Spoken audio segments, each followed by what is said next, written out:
আজকে যেন মনে হচ্ছে অনেকটা স্বস্তি পেলাম। জানি না কেন এরকম মনে হচ্ছে।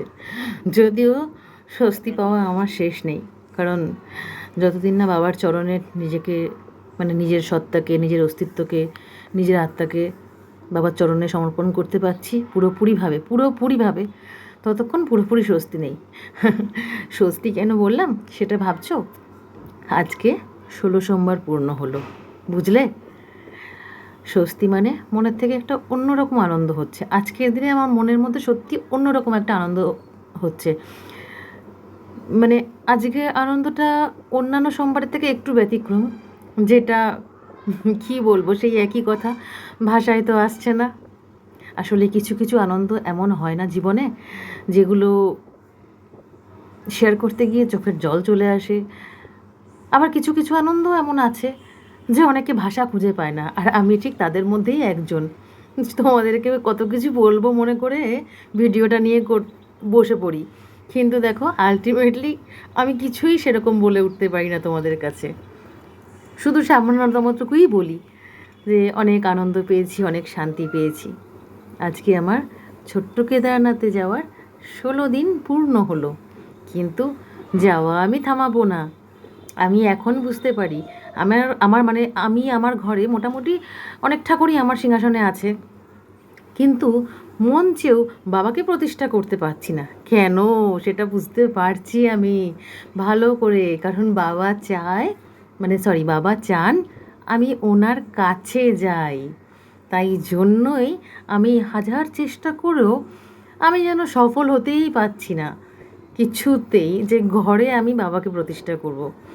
আসলে বাবা চান আমি আসলে নিরিবিলিতে বাবার সাথে কথা বলতে, মনের কথা বলতে ভালোবাসি তো। তাই বাবা বলেন যে তুই এখানে আসলে আমার সাথে তোর মনের কথা একান্তে বলতে পারবি। তুই আমাকে যেভাবে চাস তুই এখানে আসলে আমাকে সেভাবে পাবি। তুই একান্তে সবার আড়ালে আমার সঙ্গে থাকতে চাস, আমার কাছে আসতে চাস, ঠিক সেটাই এখানে আসলেই তুই পাবি। তাই তুই আমার কাছে প্রত্যেক সোমবার এভাবেই আসবি। তাহলে তোর ইচ্ছাটাও পূরণ হবে, তোর স্বাদটাও মিটবে, আর আমিও ঠিক তোর সেবাটা পাবো। আমার নন্দী মহারাজও দেখো সেটাই চান। আসলে বাবা যেটা বলেন সেটাও নন্দী মহারাজেরই বক্তব্য। বাবা যেটা চান সেটা নন্দী মহারাজও চান। বাবার আদরের শিষ্য যে, তাই না? হ্যাঁ, কী বলি, সত্যি কথা বলছি, ভাষা পাচ্ছি না। তবে বাবার কাছে যে প্রার্থনাটা নিজের জন্য করেছি, সবার জন্য তো আমি সব কিছুই চাই। সবার সুখ শান্তি, আনন্দ, স্বাচ্ছন্দ্য, সুস্বাস্থ্য সবটাই চাই। নিজের জন্য যেটা চাই সেটা বলবো না, সেটা মৃত্যুর 1 মিনিট কি 1 সেকেন্ড আগে অবধি আমি চেয়ে যাব। আমার যদি ক্ষমতায় থাকে, বুঝতে পারছি যে এই পৃথিবীটা আমার জন্য আর নয়, শেষের দিকে আমি, তখন পারলে একটা ছোট্ট করে ফেসবুকে তোমাদের জানিয়ে যাব। আর আমার শেষ সময় যারা আমার সামনে থাকবে তাদেরকে বলে যাব, আমি যদি নাও পারি তারা যেন ফেসবুকের মাধ্যমে তোমাদের কাছে পৌঁছে দেয় যে আমার নিজের জন্য অ্যাকচুয়ালি কী চেয়েছিলাম। সেটা যদি পূর্ণ হয়, বিশ্বাস করো আমি আমি তাহলে বুঝতে পারবো যে বাবা আমার প্রার্থনা, বাবা আমার সেবা মন থেকে নিয়েছেন, এবং আমার সেবা সত্যি ছিল।